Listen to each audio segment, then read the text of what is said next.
암 진단 이후의 삶을 어떻게 다시 살아낼 것인가를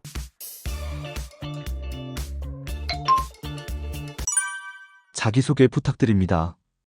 예, 안녕하세요. 평화 없는 세상을 꿈꾸는 저는 상원장입니다. 요즘 제가 유튜브를 좀 하다 보니까 이런 질문을 정말 많이 받습니다. 원장님, 어느 병원에서 진료하나요? 입원해서 제가 한번 치료를 받고 싶은데 어떻게 하면 될까요? 그래서요, 오늘은요, 이야기를 좀 시작하기 전에 이건 꼭 좀 한번 말씀드리고 시작할까 합니다. 저는 누군가를 이렇게 환자를 병원에 입원시키는 일이 아니라 병원에 오래 머물지 않도록 삶 속에서 회복하는 길을 알려드리는 의료인이 되고 싶습니다. 꼭 병원이 필요 없다는 말은 아닙니다. 수두와 항암, 방사선 같은 이 표준 치료는 분명히 생명을 살리는 중요한 치료입니다. 다만 병원 치료가 끝난 이후의 삶까지 함께 책임져 주는 그런 곳들은 병원이 현실적으로 많지 않습니다. 그래서 저는 병원이 아니라 여러분의 삶 속에서 몸이 다시 회복할 수 있는 그런 방향을 함께 찾아가는 일을 하고 싶습니다. 저는 치유를 항상 두 축으로 봅니다. 하나는 수술, 항암, 방사선 같은 이런 표준 치료죠. 현대 이야기 해야 되는 일입니다. 그리고 또 다른 하나는 내 몸이 스스로 회복할 수 있도록 돕는,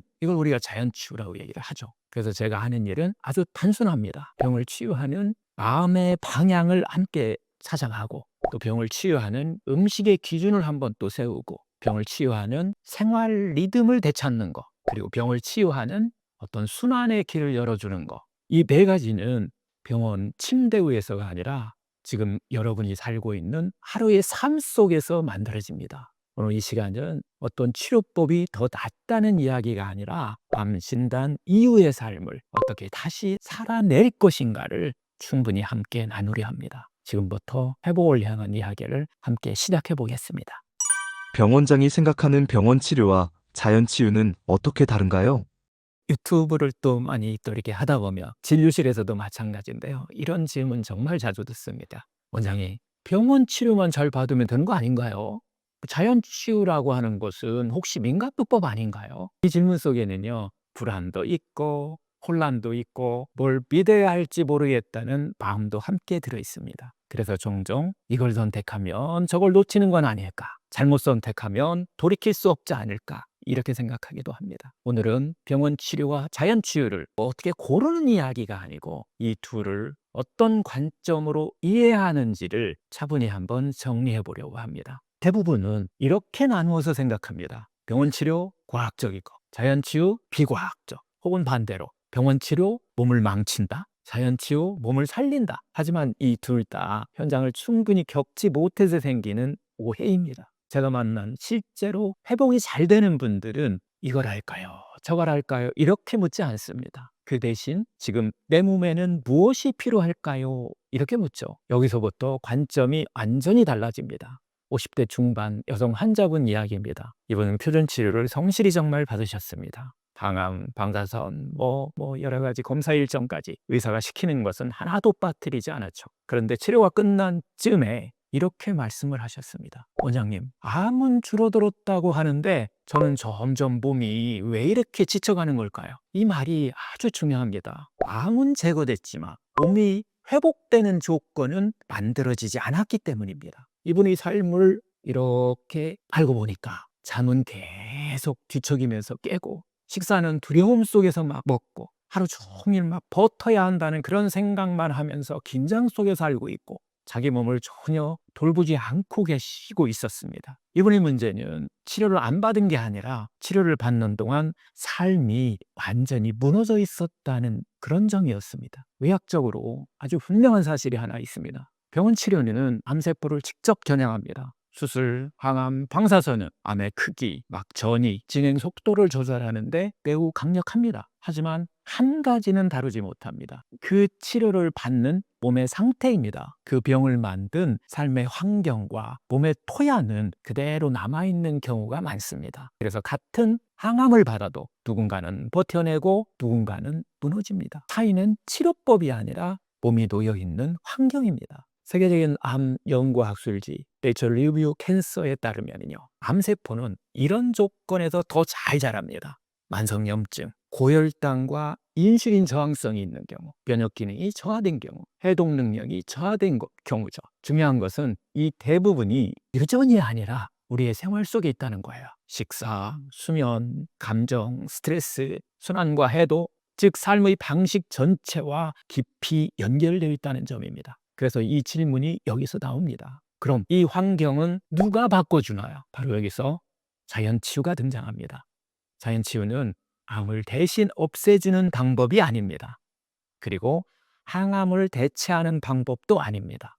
또한 병원 치료를 방해하는 것도 아닙니다. 자연치유는 병원 치료와 다르지 못하는 회복의 영역을 맡습니다. 몸이 치료를 견딜 수 있게 만들어주고 부작용에서 회복하게 도와주고 암이 다시 재발하지 않는 환경을 만드는 것. 그래서 저는 이렇게 말합니다. 병원 치료는 불을 끄는 역할, 자연치유는 다시 불이 나지 않도록 환경을 바꿔주는 일이라고 이렇게 얘기를 드리죠.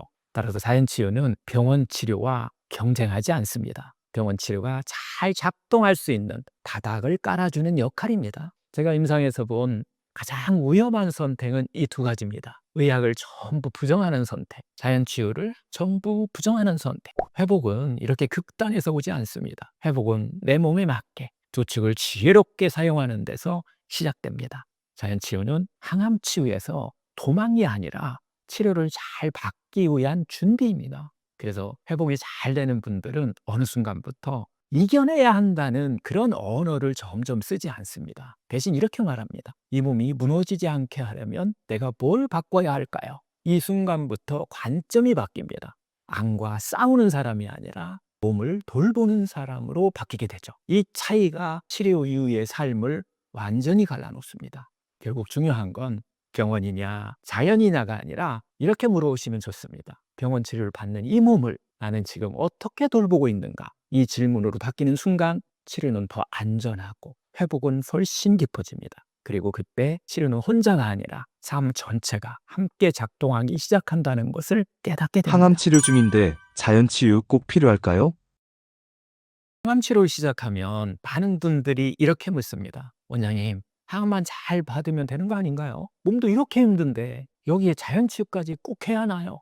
이 질문을 하실 때 표정이 늘 비슷합니다. 지쳐있고 막 겁나 있고 더 이상은 못 버틸 것 같다는 그런 얼굴들입니다. 그래서 먼저 이 말을 꼭 드리고 싶습니다. 이 질문은 의지가 약해서 나오는 말이 아닙니다. 이미 너무 잘 버티고 있다는 증거입니다. 그래서 오늘은 이 질문에 대해서 현장에서 실제로 보고 느낀 기준으로 분명하게 답해드리려고 합니다. 항암 치료는 암세포를 공격하는 치료입니다. 하지만 동시에 몸 전체에 부담을 줍니다. 실제 항암 중에 많이 나타나는 변화들을 보면 잠을 뒤척이게 만들고 입맛이 사라지고 속이 불편해지고 기력이 급격히 떨어지고 사소한 일에도 감정이 크게 흔들립니다. 이건 마음이 약해서가 아닙니다.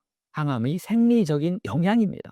문제는 이 상태가 깊어질수록 몸은 점점 회복 모드로 들어갈 기회를 잃는다는 것입니다. 50대 후반 여성 환자분 이야기입니다. 이분은 항암 일정을 한 번도 빠지지 않았습니다. 의사가 하라는 것은 모두 잘 시켰습니다. 그런데 어느 날 조용히 이렇게 말씀을 하셨어요. 원장님, 암이 힘든 게 아니라 제 삶이 점점 없어지는 느낌이에요. 자세히 들여다보니까 하루 종일 버티는 생각만 하고 계세요. 쉬는 시간에도 늘 긴장되어 있고 마음은 항상 버텨야 한다고 스스로를 다그치는 삶을 살고 계셨습니다. 이번의 문제는 항암 치료가 아니었습니다. 항암을 받는 동안 몸이 쉴 자리가 전혀 없다는 것이었습니다. 의학적으로 아주 중요한 원리가 있습니다. 몸은요, 위험하다고 느끼는 동안에는 회복을 미룹니다. 항암 중에 불안이 높고 긴장이 풀리지 않고 늘 잘못되면 어쩌지? 라는 이런 불안한 상태에 있으면 자율신경은 계속 긴장 모드에 머물고 면역 회복은 뒤로 밀립니다. 즉 치료는 진행되는데 회복이 따라오지 못하는 상태가 되는 겁니다. 이게 바로 항암 중 가장 위험한 지점입니다. 그래서 항암 중 자연 치유의 어떤 역할은 아주 명확합니다. 암을 없애는 게 아닙니다. 치료를 대신하는 것도 아닙니다. 몸에게 지금은 안전하다는 그런 신호를 만들어주는 것입니다. 숨이 잠깐이라도 좀 깊어지게 하고 과도한 긴장을 풀 수 있는 그런 시간을 만들고 회복 리듬이 완전히 끊어지지 않게 유지해 주는 것. 이게 없으면요, 몸은 끝까지 버티지 못합니다. 그래서 자연치유는 항암의 효과를 방해하지 않습니다. 오히려 봄이 항암을 견딜 수 있는 환경을 만들어줍니다. 저는 임상에서 분명히 느낍니다. 항암을 비교적 안정적으로 끝까지 마친 분들은 특별히 강한 분들이 아닙니다. 이분들은 자기 몸을 적으로 만들지 않습니다. 힘들면 좀 쉬었고, 버거우면 속도를 좀 늦췄고, 이 정도는 괜찮아 라고 말해주면서 자기 자신에게 자기 자신을 상냥하게 대해줬습니다. 항암과 싸운 게 아니라 몸을 돌보면서 항암을 같이 간 것입니다. 이 차이가 중간에 무너지는지 끝까지 가는지를 나눕니다. 그래서 항암 치료 중인데 자연치유가 꼭 필요하냐는 이런 질문은 이렇게 바꾸면 이해가 좀 쉬워집니다. 이 힘든 치료를 받는 동안 내 몸은 누가 돌볼 것인가? 항암은 의사가 합니다. 하지만 항암을 받는 동안 몸이 완전히 무너지지 않게 지켜주는 건 환자 자신의 몫입니다. 자연치유는 항암의 대체가 아닙니다. 균형이고 지탱입니다. 이걸 알게 되는 순간